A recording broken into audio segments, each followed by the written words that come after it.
Hola, ¿cómo están? Espero todos estén bien, sean todos bienvenidos a una nueva clase de computación.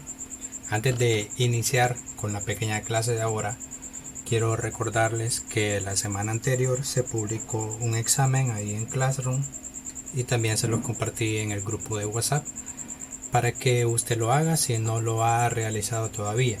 Por favor, el examen trata de la unidad número 2, así que para que tengan conocimiento de eso. Bien, vamos a ir con lo que es la clase 4 de la unidad que corresponde a las TICs. El día de hoy es una clase un poquito corta en donde vamos a conocer los tipos de usuario que existen en las TICs.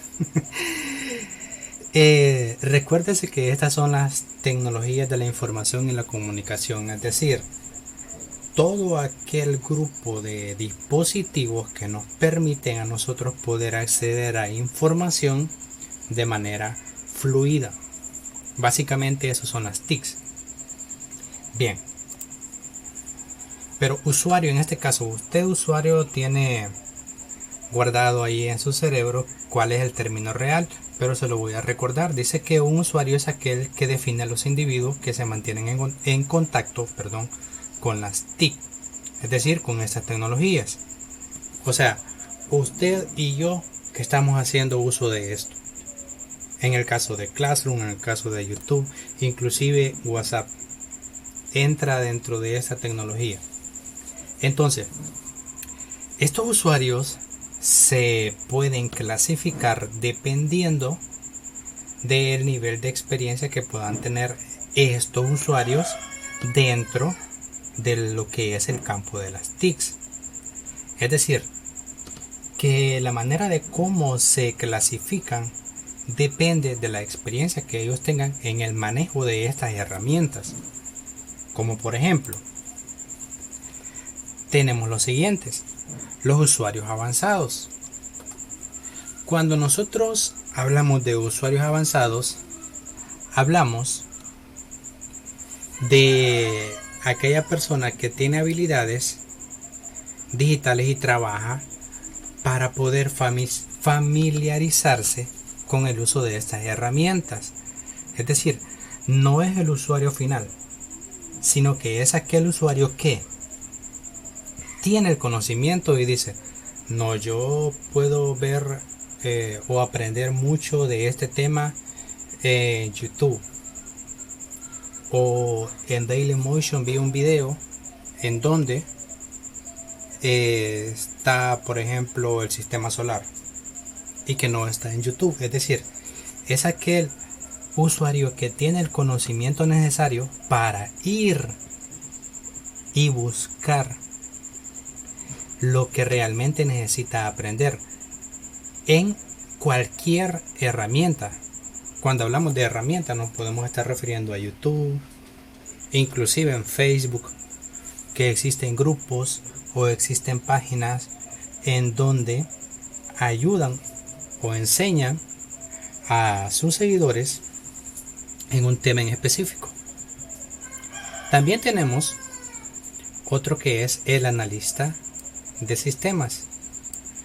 Un analista de sistema es aquel que tiene la habilidad para programar las computadoras de forma profesional, es decir, aquel que se encarga de crear la página web, aquel que se encarga de crear la red, aquel que se encarga de darle mantenimiento. Ese es un analista de sistema, aquel que dice: esta función nos puede quedar muy bien aquí, esta función nos puede quedar de manera excelente en este otro costado. Entonces, a ese es al que nosotros le vamos a llamar analista de sistema, es decir, aquel que programa la herramienta para que usted y yo podamos acceder de una manera fácil y sin complicaciones. También tenemos al programador, que es aquel usuario que tiene la capacidad para crear o programar las computadoras de forma profesional. Básicamente estos dos vienen a ser lo mismo, nada más de que este analista es aquel que se pone a pensar: esto está bien aquí, esto no está bien, o esto lo podemos mover para este lado, esto lo movemos para el otro lado. Pero también está el programador, que hace realidad lo que el analista está pensando.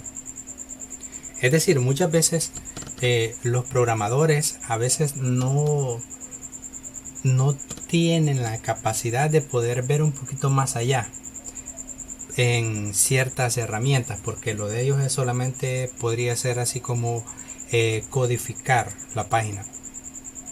Pero existe aquella persona que le pagan por eso, para que analice el sistema, para ver de qué manera se hace más fácil la herramienta para el usuario final. Por ejemplo, vamos a poner de ejemplo YouTube. Vienen y actualizan la aplicación, y usted a veces anda buscando el botón de suscribirse en un lugar y se lo cambiaron o lo pusieron en otro lado, y así, y usted se pierde. Entonces, llegaron a esa conclusión de mover ese botón de suscribirse, por ejemplo, porque un analista vio la necesidad de poder cambiarla de lugar. O los comentarios también puede hacer, que prácticamente es la última actualización que le han hecho. Y el programador es el que se encarga de moverlo de sitio. Entonces, ellos dos trabajan de manera concatenada para que al final el resultado sea el deseado por ellos. Entonces, esos dos trabajan de la mano. También tenemos al usuario final, que es usted y que soy yo.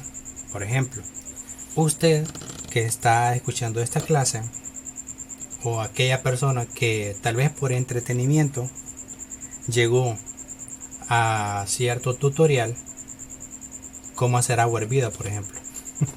Entonces, y a través de toda esa cadenita se creó ese usuario final, que es usted.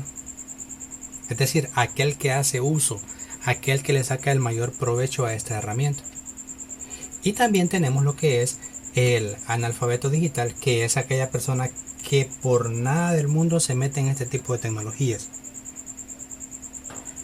Y muchas veces son personas que de avanzada edad, porque no quieren, porque no pueden, o porque les cuesta, o porque se frustran. E inclusive muchas veces eso nos pasa a nosotros. Al principio, los que les costaba utilizar Classroom se frustraban de una manera increíble, y al final de cuentas la dejaban de usar. Después a la fuerza tuvieron que aprender, porque básicamente todo va encadenado a eso. Entonces, hoy analfabeto no es aquel que no sabe leer y que no sabe escribir. Hoy analfabeto es aquella persona que no puede usar la computadora, es decir, que no sabe ni para qué sirve. Entonces, básicamente nosotros tenemos que ver la manera en cómo le vamos a sacar provecho a todas esas tecnologías para un bien común, que es su desarrollo profesional. Muy bien. Estos serían los tipos de usuarios, solamente algunos. Los podemos ir desglosando en otro montón, pero no nos vamos a meter mucho más ahí. Los usuarios de las TICs. Cualquier pregunta pueden hacerla llegar sin ningún problema y la vamos a responder. Así que nos vamos a quedar hasta aquí y nos vemos en la siguiente clase. Cuídese, pórtese bien, obedezca las medidas sanitarias, y primero Dios nos vamos a ver pronto. Hasta la próxima.